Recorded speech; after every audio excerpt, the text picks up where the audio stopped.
Pak, seperti apa untuk advokasi dan sosialisasi untuk produk UKM yang ada di Sulawesi Utara, Pak?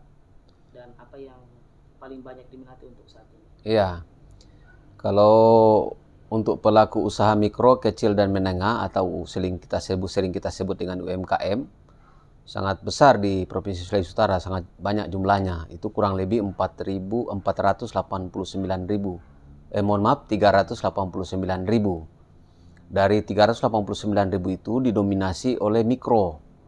Nah, mikro ini kalau sesuai dengan regulasi pemerintah adalah mereka-mereka yang mempunyai modal maksimal 1 miliar. Jadi dari 0 sampai dengan 1 miliar. Dengan jenis usaha bervariasi. Termasuk pedagang asongan, pedagang sembako, pedagang alat-alat pertanian, dan lain sebagainya. Juga termasuk pengrajin-pengrajin. Juga termasuk juga tukang cukur rambut, itu kita catat sebagai pelaku UMKM. Nah, pembinaan kita terhadap pelaku UMKM ini untuk di Sulawesi Utara itu untuk saat ini ada 3 program prioritas besar. Yang pertama itu adalah memfasilitasi dari aspek pemasaran. Nah, di aspek pemasaran ini kita mulai memperkenalkan dengan digitalisasi atau marketplace. Jadi kita arahkan para pelaku UMKM itu dalam menjual produknya tidak hanya tergantung kepada sistem yang ada saat ini konvensional, tetapi dia harus memasarkan juga secara online. Apalagi di dunia saat ini sudah kemajuan teknologi yang sangat pesat. Nah, kami mengharapkan itu bisa dimanfaatkan oleh para pelaku UMKM, sehingga pelanggan yang tadinya hanya di sekeliling rumahnya, di lingkungannya, itu bisa luas, bisa berkembang bahkan sampai dari luar daerah. Dan untuk mendukung kegiatan ini kami sudah beberapa kali melaksanakan pelatihan e-commerce namanya, pelatihan e-commerce. Para pelaku UMKM itu kita kumpul kemudian diberikan pelatihan bagaimana cara menginput, menjual produknya secara online. Yang kedua dari aspek fasilitasi pemasaran ini, kami mendorong seluruh pemerintah kabupaten kota dan para pelaku UMKM untuk dapat masuk ke e-katalog lokal, ke etalase e-katalog lokal.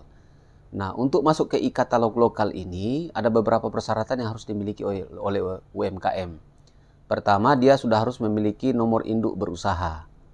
Nah, setelah dia memiliki nomor induk berusaha, kalau dia bergerak di makan minum, maka tentu ada persyaratan di bidang makan minum. Ada PIRT-nya dari Dinas Kesehatan, ada layak edarnya keamanan pangan dari BPOM, dan ada sertifikasi halal dari Kementerian Agama. Kemudian lain-lain. Kalau dia sudah masuk ke situ, maka dia bisa masuk ke e-katalog milik pemerintah. Sehingga proses pengadaan barang dan jasa yang bersumber dari APBD Provinsi, APBD Kabupaten, itu mereka bisa dilibatkan. Sehingga tingkat ekonominya akan lebih berkembang dengan pesat. Perputaran uangnya itu langsung kepada masyarakat kecil. Nah, ekonomi kita bisa akan bertumbuh dengan pesat dan daya beli masyarakat bisa meningkat. Itu terkait dengan intervensi kita pemerintah provinsi di aspek membuka akses pasar. Yang kedua adalah intervensi kita memfasilitasi dari akses permodalan. Nah, untuk permodalan UMKM ini ada beberapa langkah yang kita tempuh. Satu, bekerja sama dengan pihak perbankan. Di perbankan itu ada fasilitas kredit usaha rakyat, di mana di kredit usaha rakyat ini dananya itu dari pihak perbankan, tetapi pemerintah mengintervensi dengan memberikan subsidi bunga. Sehingga bunga yang ditanggung oleh pelaku UMKM itu tinggal kecil.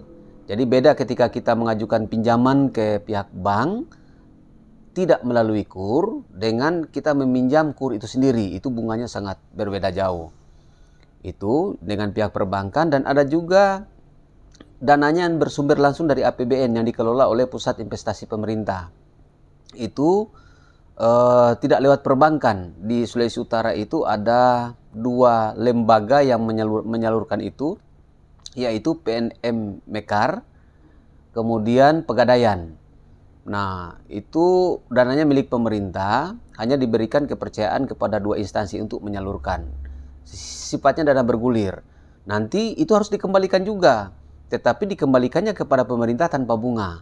Nah, PNM Mekar dengan Pegadaian ini mendapatkan balas jasa, sehingga ketika para pelaku UMKM ini melakukan pinjaman dana bergulir itu tetap kena bunga sebesar 3-4%, tapi 3-4% itu adalah biaya operasionalnya institusi penyelenggara. Itu yang dari aspek akses modal. Dan yang terakhir adalah kita juga walaupun keterbatasan anggaran di pemerintah provinsi juga memberikan bantuan peralatan kepada para pelaku UMKM, yaitu bantuan peralatan produksi. Seperti kalau tahun-tahun sebelumnya ada yang namanya vakum sealer untuk pembuat kemasan, ada spinner, dan direncanakan tahun ini yaitu antara open untuk para pengrajin yang bergerak di bisnis usaha makan minum seperti roti dan lain sebagainya.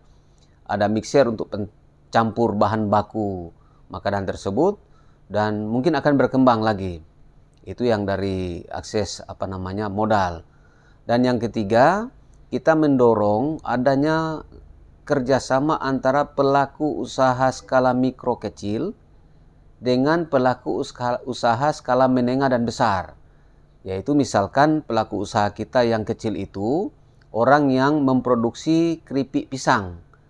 Nah, kita dorong bekerja sama dengan pelaku usaha yang skala sedang atau besar seperti toko-toko modern, Alfamart, Indomart, mall. Nah, kita harapkan yang dijual di mall, di Alfamart, Indomart ke depan adalah produk lokal yang sudah memenuhi kriteria, sehingga masyarakat kita juga terbantu, sehingga produk yang dijual di Alfamart, jual di Indomart, di mall-mall itu tidak lagi didatangkan dari luar Sulawesi Utara. Ini bisa menghidupkan ekonomi para pelaku usaha mikro dan kecil di Sulawesi Utara. Itu yang kami dorong di tingkat provinsi sampai di tingkat kabupaten. Jadi 3 program pokok itu yang menjadi prioritas kami di tahun 2024 ini.